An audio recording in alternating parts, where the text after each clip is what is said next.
my colleagues on this station and our network guests on this next item, but I really feel I can't bite my tongue any longer. You see, I think the president of the Ukraine is not all that he's portrayed as by the Western media. I mean, if you believe the spin, he's the second coming of Winston Churchill and he'll be remembered as the great hero saving his people from the evil Russians. I'm the first to admit that Putin isn't a good guy either, but what the West glosses over is the terrible things that have happened to the primarily ethnic Russian people in parts of the Ukraine under Zelensky's rule.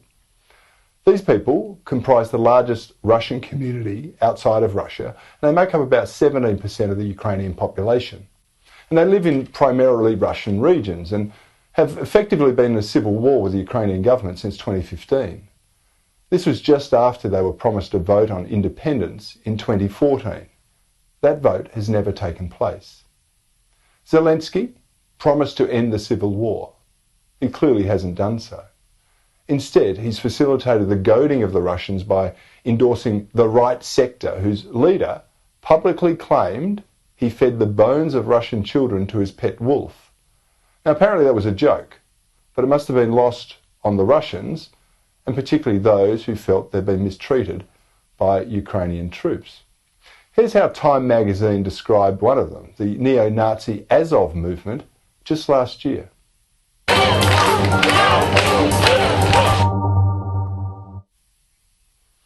Commentator Glenn Greenwald sums it up nicely with this tweet.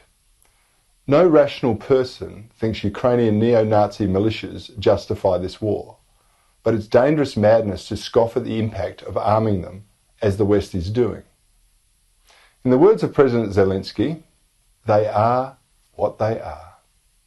Have you clear something up for us? And this is these reports about the Azov Battalion that is said to be Nazi-affiliated organization operating as a militia in your country, said to be committing their own atrocities. What should Americans know about that unit, about those reports? So Azov was one of those many battalions. They are what they are. I also want to point out that Zelensky sought to join NATO against another Ukrainian agreement that was set to maintain neutrality between Russia and Europe. And even as Russian troops were amassing along the border, the foolish US Vice President Kamala Harris publicly supported Zelensky's bid to join NATO. So I will say what I know we all say, and I will say over and over again. The United States stands firmly with the Ukrainian people in defense of the NATO alliance. You don't think that was about provoking Russia? Well, I do. In any event, like most marketers, Zelensky knows that image is everything. That's why he's always pictured wearing his army green t-shirt. You see, it portrays him as a man of action and part of the front line. Well, that myth was debunked early in the campaign when his staged pick-ops in battle regalia were exposed as totally contrived.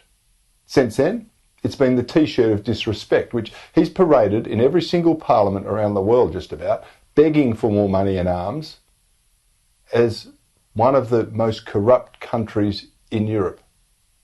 And he even wore it on his Vogue magazine photo shoot this week. It was as contrived as everything else as far as I'm concerned, and it was just like what we've seen being presented in this war. The propaganda coming out of the presidential office rivals only that coming out of the Kremlin. It's just that one side's lies are being dutifully regurgitated across the Western world to sustain a proxy war. It's a battle between the East and the West. Few are seeking to diffuse this conflict, and instead I think many of them are much more intent on escalating it and potentially creating World War III. To my mind, and I've said this right from the start, the simple answer to this conflict is to allow the Minsk Agreement, which allows the predominantly Russian areas to vote on their independence.